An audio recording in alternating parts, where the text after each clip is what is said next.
There are days in the calendar that look ordinary to the world, but in the courts of heaven they are written in bold. Days when the veil between the seen and the unseen becomes thin. A day when God speaks, not in a whisper, but in a voice that shakes nations. August 14, 25 is such a day. I am not speaking of superstition. I am speaking of divine appointments, a moment that carries weight in eternity. God has shown me something that will not just change how you look at a date, but how you prepare your life for what is coming. There are moments when the calendar of earth collides with the calendar of heaven, and the result is history being rewritten, not by kings or presidents, but by the hand of God himself. August 14, 2025 may look like just another date to the world, but heaven never treats time casually. God is the author of appointed times, moments when his purposes converge with human history in ways that leave an eternal mark. Think of how the Israelites must have felt standing at the edge of the Red Sea, hemmed in by Pharaoh's army, the water before them, and nowhere to go. It was a specific night, a set hour, an appointed moment, not 1 second too soon, not 1 second too late, when God told Moses to stretch out his staff and the water split in two. That was not coincidence. That was an appointment written into the eternal script before the foundations of the world. In our lives, God still works with that same precision. I think of a woman I once met who had been praying for years for her prodigal son. Every day seemed the same, silent, uneventful. Until one particular afternoon, while she was grocery shopping, she ran into him in the aisle after not seeing him for 6 years. That chance meeting led to a conversation. That conversation led to tears, and those tears led to repentance. She told me later, it was like God had circled that day on his calendar just for us. That is how he works. When God marks a date, it is not because he is bound by time, but because he chooses to meet us within it. In the Bible, the feasts of Israel were not man's invention, they were God's appointments. Passover was the exact night the angel passed over Egypt. Pentecost, the exact day the Spirit fell in Jerusalem. The Day of Atonement, the precise time the high priest would step into the Holy of Holies. Every detail was deliberate. So when God stirs our hearts about a certain time, it is because he is aligning his plans with our readiness.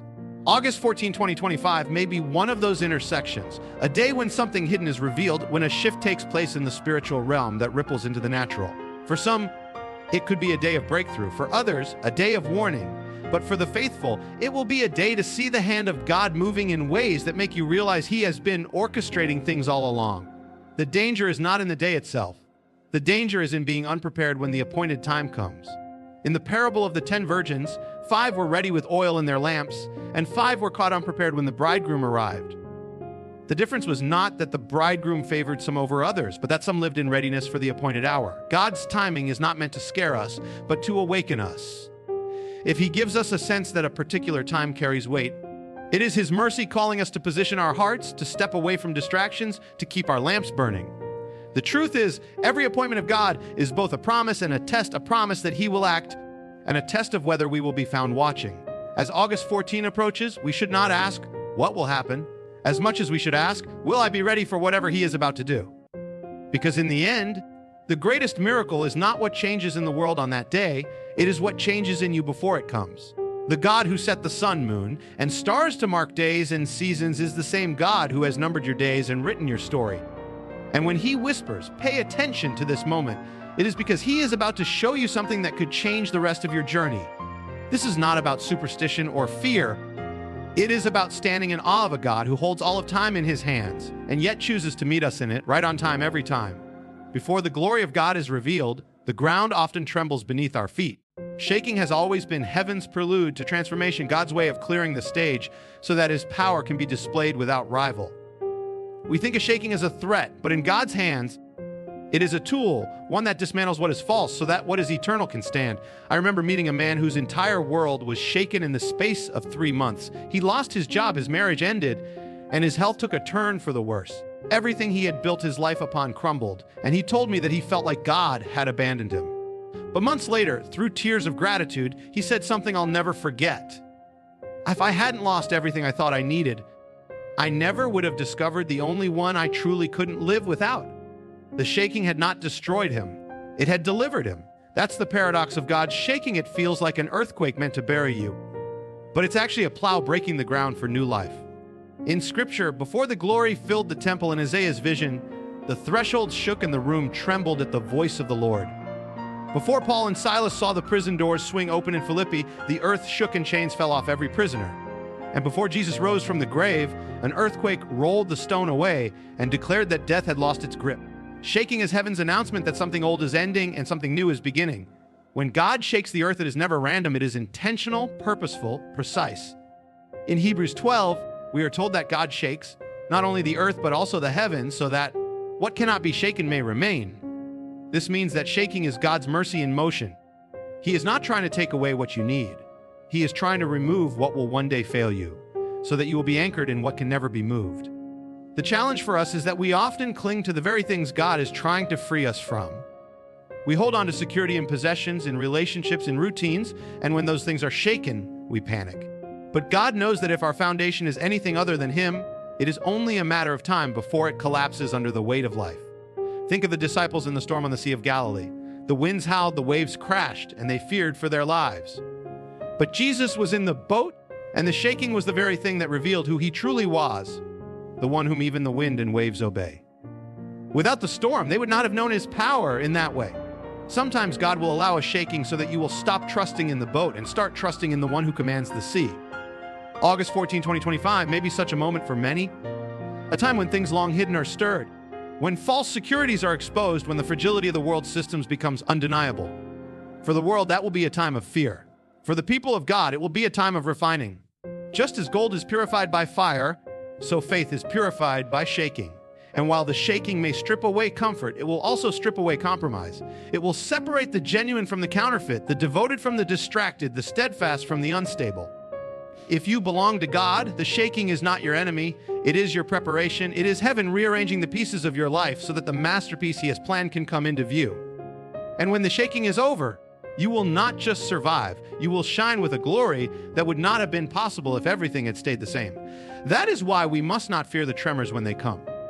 For in the language of heaven, shaking is not the sound of collapse. It is the sound of destiny being unlocked. A watchman does not wait for danger to arrive before climbing the wall. He is already there, eyes fixed on the horizon, scanning the distance for signs of what is coming. In the same way, God calls His people to live with a posture of alertness, not fear, because spiritual sight is one of the greatest gifts He gives to those who walk closely with Him. I once spoke with a man who worked as an air traffic controller. He told me his job was not simply to respond when planes were in trouble, but to anticipate trouble before it happened. He had to watch patterns, read signals, and act before a crisis ever reached the runway. If he waited until he saw a crash, it was too late. That's exactly the role of the watchman in God's kingdom. The prophet Ezekiel stood on the wall of a city not because he liked the view, but because God had entrusted him with the lives of those within.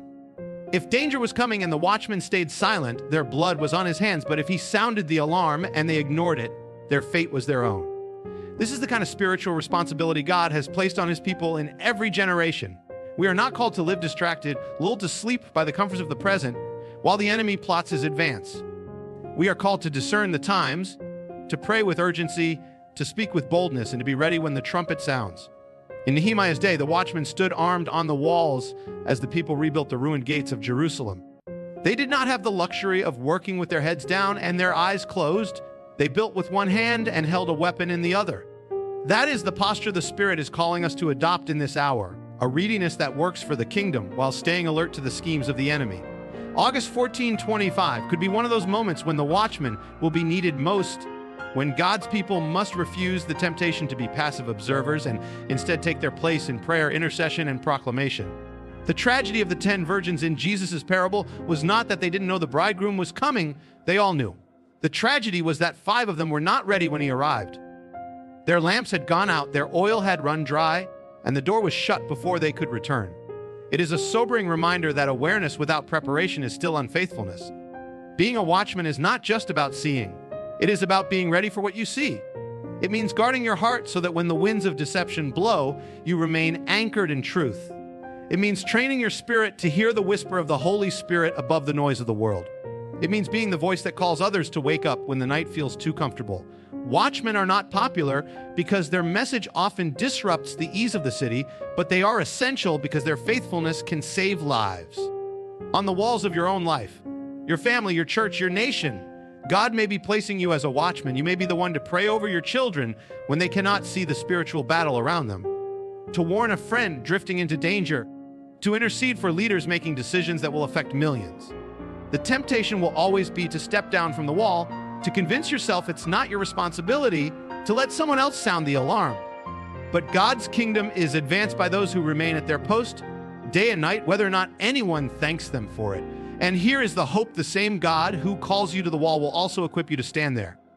He will give you eyes to see what others miss, courage to speak when it's easier to stay silent, and endurance to hold your ground when the darkness deepens. The watchman's reward is not the applause of men. It is hearing the voice of the Master say, "Well done, good and faithful servant." So as August 14 approaches, do not live with your head down or your heart distracted. Live as one on the wall, eyes lifted, spirit ready, lamp burning, and heart steady. Because in God's kingdom, those who watch will also be the first to see the dawn. Judgment and mercy are not enemies. They are two sides of the same coin in the hands of a righteous God. And when He allows one to come, it is always to make way for the other. I remember speaking with a man whose business collapsed overnight when an economic crisis swept through his country. At first, he felt abandoned by God, years of work gone in an instant. But in the months that followed, stripped of his relentless pursuit of profit, he rediscovered his family, repaired a broken marriage, and surrendered his life to Christ. What he once saw as judgment, he later recognized as mercy. In the Bible, the city of Nineveh faced such a moment when Jonah walked its streets declaring that destruction was 40 days away. It was a warning, but not a final sentence. For God's heart was not to destroy the city, but to save it if it would turn from its ways. And turn it did, so fully that even the king traded his royal robes for sackcloth. That is how God works. He shakes to awaken, warns to restore, disciplines to heal. For the people of God, such moments are never to inspire despair, but to call us closer to the unshakable kingdom. Hebrews reminds us that everything that can be shaken will be shaken, so that what cannot be shaken may remain, and this truth carries an unbreakable hope. Empires crumble, markets collapse, leaders fail, but the throne of God remains unmoved and unmovable. If your hope is anchored in that kingdom, no storm can uproot you, no quake can topple you, and no darkness can overtake you. This is why our preparation for any appointed time, whether it be August 14, 2025, or the day of the Lord's return, must be rooted not in fear, driven survival, but in wholehearted alignment with His will. God is not just after a date on your calendar, He is after your heart. The most urgent readiness is not stocking up on supplies, but cleansing your spirit from compromise, laying aside the weights that slow you down, forgiving those who have wounded you, and choosing holiness over habit. In Joshua's day, before Israel could cross the Jordan into the promised land, they were told to consecrate themselves, for tomorrow the Lord would do wonders among them. That is the same call now. Prepare your heart, for God desires to move in ways you have not yet seen. And when He does, those who are yielded to Him will not just endure, they will shine. That's the promise for the faithful. Psalm 91 declares that though 1,000 may fall at your side and 10,000 at your right hand, it will not come near you. The same God who shut the lions' mouths for Daniel, who walked with Shadrach, Meshach, and Abednego in the furnace, will cover you with His wings. The shaking will come, but so will His presence, and the faithful will walk through the storm as living testimonies of His power. When others ask how you are standing when everything else is falling, you will point them to the rock that never moved. And perhaps that is the greatest reason God allows His people to go through seasons of shaking, not simply for their own refining, but so that the world, in its fear and instability, will see in them a stability that can only come from the one who holds the universe in His hands. In that way, the shaking becomes not only a test, but a witness, and those who endure it well will become the living proof that our God reigns. So when that day comes, whether it brings a personal breakthrough, a national turning, or a global awakening, let it find you anchored, pure, and full of hope.